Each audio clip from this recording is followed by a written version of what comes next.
Hi, I just want to do a quick intro on this video.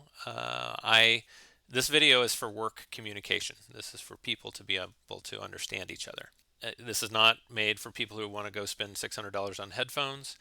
It's not made for audio geeks like I can be. You can see my giant stereo there with those huge speakers. I play guitar. I've been in rock bands. I've recorded an album. This is not about that part of my life. This is about people trying to get work done and work together and have good relationships.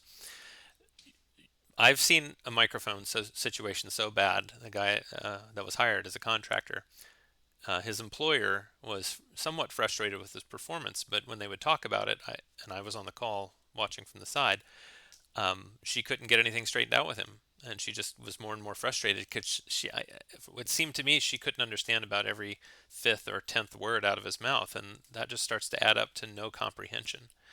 So I find that just telling people to buy a better microphone doesn't actually help, and they don't understand what the problem is. And it's actually not the quality of the microphone as much as it often is the placement. You can see here this one is placed right next to my mouth.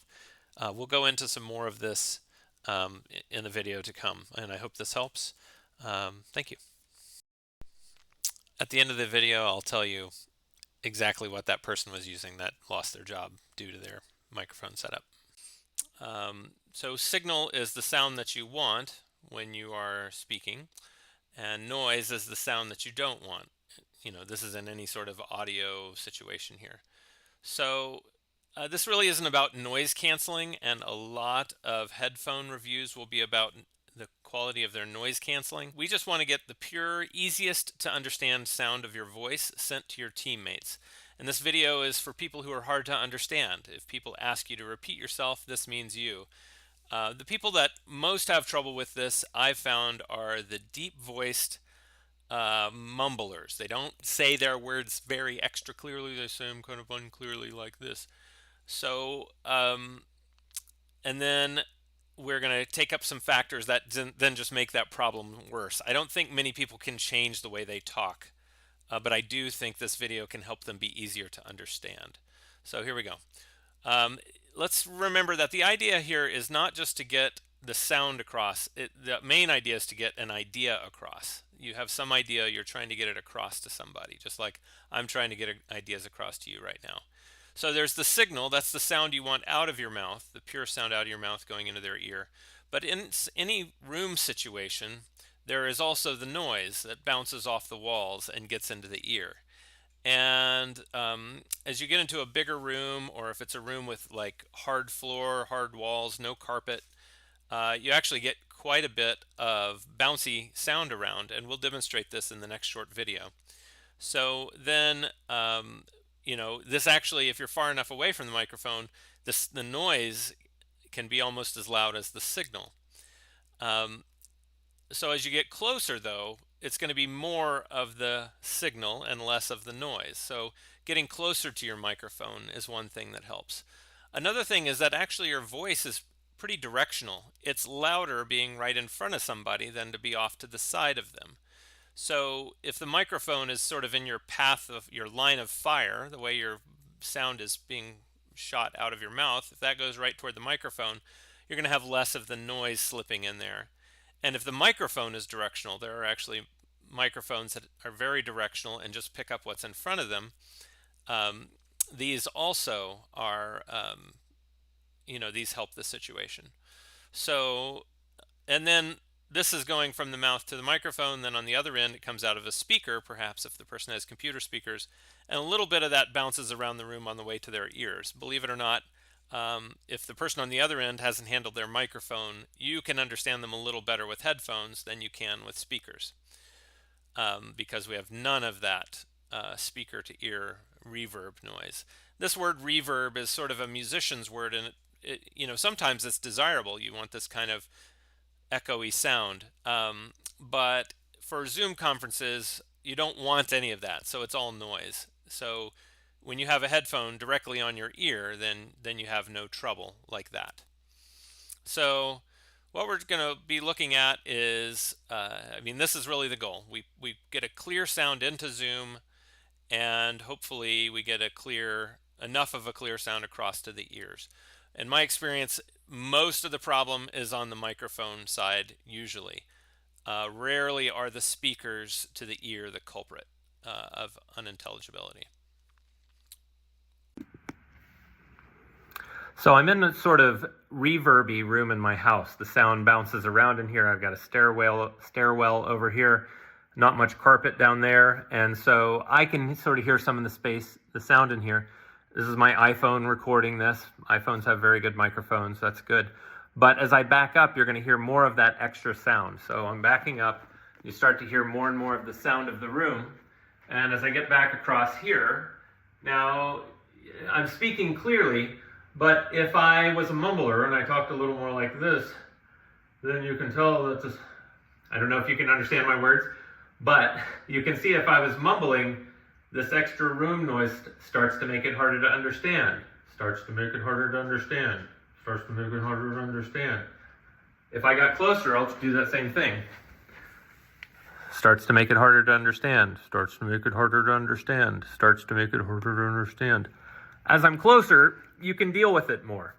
So now we'll get into some options, and like the worst case that I've experienced in Zoom calls, people are talking to their laptop, which isn't that far away from them, but sometimes those microphones are pointed actually up at the ceiling. They don't really catch what the person's coming out of their mouth so much as what's bouncing around the room. And anyway, so we'll go to some options about fixing that.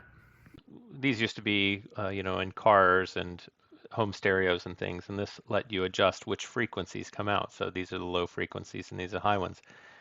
I am using headphones right now that are not doing very well in the very high frequencies. Unfortunately, because they're very expensive headphones, I'm pretty disappointed in them. So let me just show you. I'm seeing this with this headset, the Jabra Evolve 265s. This is the best audio setting I have available. So it doesn't go actually, the highest frequency it does is 16,000. The human ear goes to 20,000 and getting sort of minimal audio quality, which is really unfortunate because they're very expensive headphones. They're $170. So if you notice this lack of crispness in my voice and it just sounds kind of muted, that's actually, I was hoping these would be great, and I'm disappointed. So there's that. All right, so I have a different headphone on now. This is the Logitech H390 USB headset. So it's a wired headset. It's not wireless. I've got this wire draped across my desk, but you can hear me really well. You can hear nice, sizzly, high frequencies, and I'm speaking very clearly. If I was a mumbler, these would help tremendously. So I'm going to move over and just show you here. So here, this one does go to 48,000 hertz, but I mean, it also just comes down to the quality of the microphone. And in this $20 little headset, they put a good microphone, and it's able to transmit through. Here it is, H390. Using this microphone, I bought it years ago, probably 4 or 5 years ago, $20 at the time. It points at my mouth. It's sitting right here, right off camera. There it is. And it's pointing right at me, and I've done recordings to hear myself. I don't sound like a DJ, like a radio person. It doesn't sound like a professional mic, but it certainly gives enough of those high frequencies to hear what I'm saying, and I don't have to wear a headset, so that's nice. It's directional, so it only tries to get sound that it's pointed at and tries to ignore other sounds. So I think in general it does a great job, and would solve the problem for most people. But I think if you went back and compared it to the part of the video where I had the Logitechs on, you would see that's a higher level of intelligibility.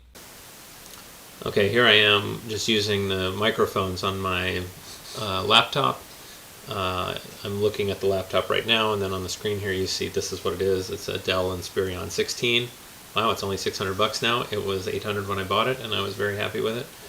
It's been a good computer, but it's got its cooling fan running now, and you can hear that sound, which might get cut out by Teams. Like if I was on a Teams call, you probably wouldn't hear that hiss. But still, you can hear the room sound. I'm pretty far from my mouth is probably 3 feet from the microphone now, as opposed to these closer options I've had. So you can hear a little.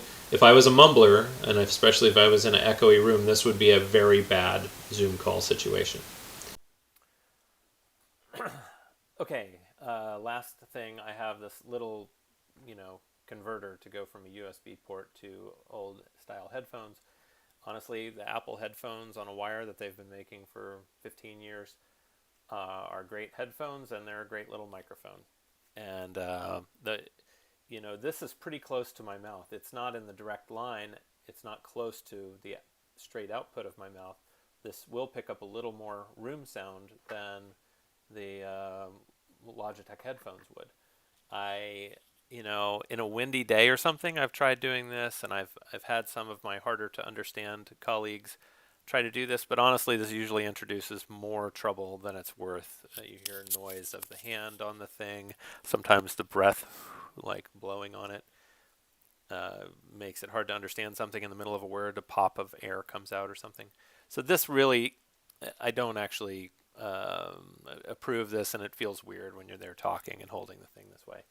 Um, but if someone's quite a mumbler and they're in a very reverby room, hard panel walls, wood floor, no curtains up, like it's just nothing but echo.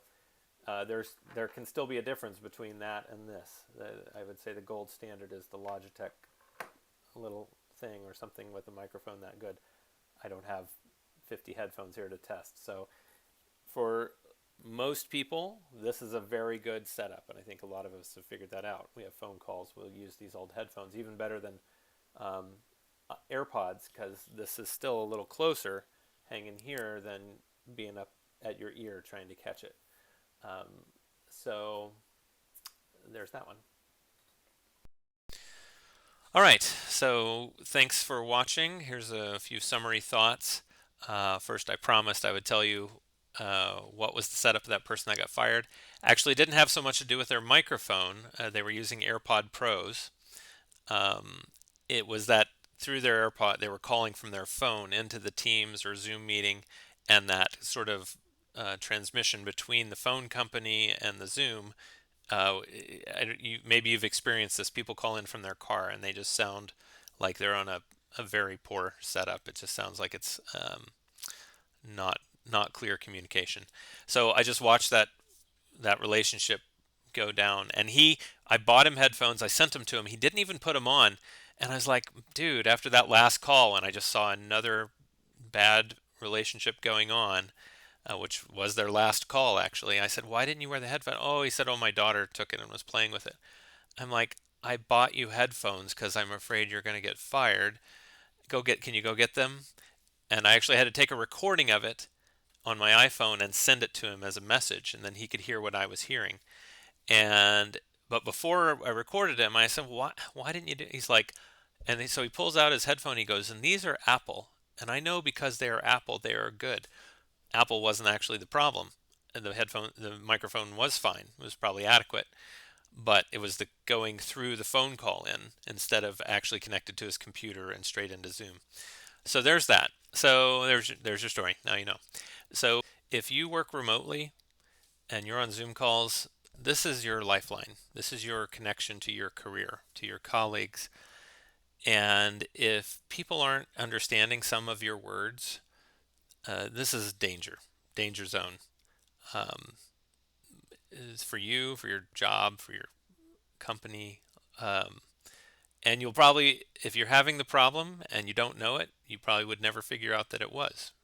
Um, I don't think that guy I talked about that got fired thought that this was his whole problem. It wasn't his whole problem, but this problem kept him from solving other problems that he needed to solve. So um, if someone's not hearing, if someone asks you to, hey, what'd you say? And you said it like you normally talk. It was like you didn't stumble, you said it, but they didn't get it. Just go ahead and assume that's happening 10 times more than you think it is, because they're most of the time people won't ask you to repeat. And after they get weary, after they get tired of trying to understand and trying to get you to repeat, they'll just give up. They will actually give up. I have seen direct evidence of this. I had one coworker, an American, who was like, I don't know, I don't understand what they say, and then they if they tell me they can't do what I want, then I don't know how to get that clarified. I'm not quite sure what they're saying. I hope this has been helpful. I hope you can see how you would want to solve it, and best of luck. Thank you.